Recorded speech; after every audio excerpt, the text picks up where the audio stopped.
There becomes a point in life with any skill, talent, or capability where you reach a ceiling and you need help.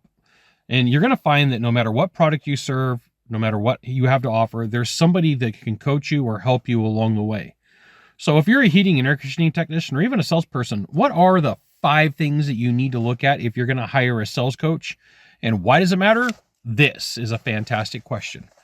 I'm Scott Silvenbell, coming to you live from Sacramento, California, on a perfect day to talk about coaching and sales expertise, and a fantastic day to talk about you for HVAC technicians' sales secrets. So one of the things that I help companies do is build out an acquisition criteria to purchase a company.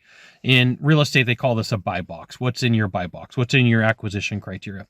And if you're looking for a sales coach or somebody to help you with your skills, you should absolutely have your own buy box. And if you're like, hey, Scott, I don't know what to put in my buy box or my acquisition criteria, I got you. And so I've got five super importante things that you need to know. And the first, we're going to talk about ethics and morality.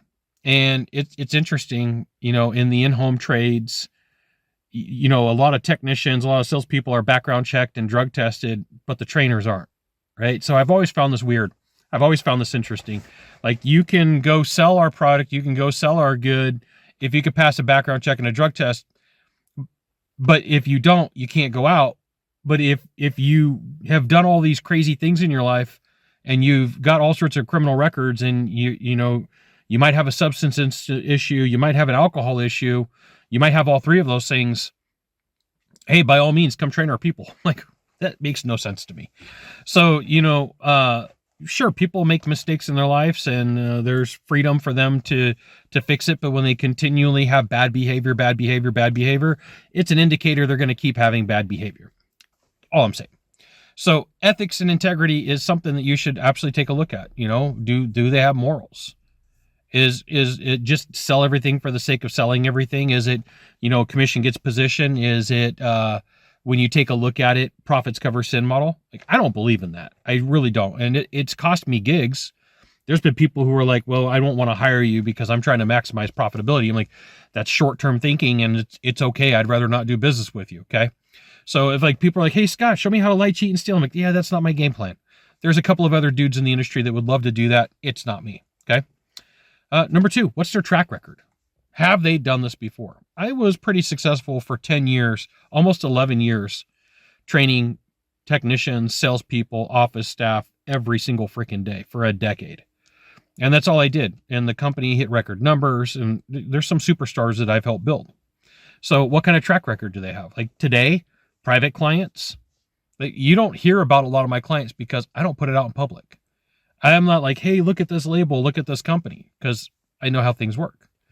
Right. So I don't have a ton of people out there bragging because I want them to be quiet. Like, they don't need the attraction. I don't need the attraction. I don't want it. So if you're like, hey, Scott, let's work together. I'm not going to go out crazy on board and say, hey, look, this dude's working with me. Nope. Super silent, right? Discreet. Nobody needs to know. Number 3, do they have content? There's plenty of people out there that are okay at what they do, but they got no content. They've copied everybody. They're giving you a recycled version. Do they have content online? I could say this with 100% certainty. There is not anybody in the trades, in the industry, that's got more free content than me. Hands down. So if you're like, hey, Scott, what do you like? I don't know. I've got over 1,100 YouTube videos. I think at this point, I've got like 200 blogs. Like, it's pretty easy for someone to say, hey, Scott, what are you going to be like in real life? Just like I am in video, just like I am right now. So what kind of content do they have? And does the content match? Does it match your personality? So there are some people who meet me and they're like, hey, Scott, I don't like your selling style. I'm like, okay, be uncomfortable. Let's do it anyway. No, I don't like it. Okay, we're not a good fit. That's okay. I'll be okay. You'll be okay. We're all going to be okay. Skills themselves. So it's interesting to me that there's plenty of people who can coach and train, but they've never hooked up gauges. They've never changed a contactor. They've never changed a capacitor. They've never soldered lines. But yet they have all the skills and talents and capabilities to tell you how to communicate. Like, okay, but what if you're in a situation? I don't know how to do that, but I know how to teach you to sell. Like, well, these are all things that I need to know how to do. Right? These are all things that you need to know how to do. So, got to tell you, for a while, I was a technician. I lived that life, crawling through sub areas, working in tight attics so that I don't fit in, working in garages that were disgusting and a mess. And so for you, what you need to know is, hey, the person who's there, they might have some skills and talents to communicate, but have they lived that life? Have they been in an attic so hot working on a furnace that it burned them because it was like 160 degrees in a 3-story house? There might be people who could tell you that. I don't know. And then last on this list, number 5, which is super important, can they coach and train? Are they a good coach? I have seen supposed good trainers get flustered and have problems in front of a room and then flat out threaten salespeople with physical violence and harm. Not just violence, but also harm, bodily harm. And it's interesting, when you take a look at the people out there, there are people who can talk in front of a room, but what they can't do is coach and train. They may say like, hey, look at all the cool things that I've done in my life. Like that at the end of the day, that's got nothing to do with coaching and training. Those are 2 separate things. So if you're looking for 5 acquisition criteria for you to find a good sales coach, to find a good mentor, to find a sales expert, you got ethics and morality, you got track record, you got content, you got skills themselves, and then can they coach and train? And then like if there's a bonus, are they allowing people to come on board?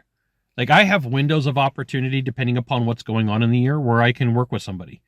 And for me, it's a 6-month minimum. Like people are like, hey, I just want to work with you for a day. I'm like that's a short-term relationship. That doesn't work. That's not going to help you.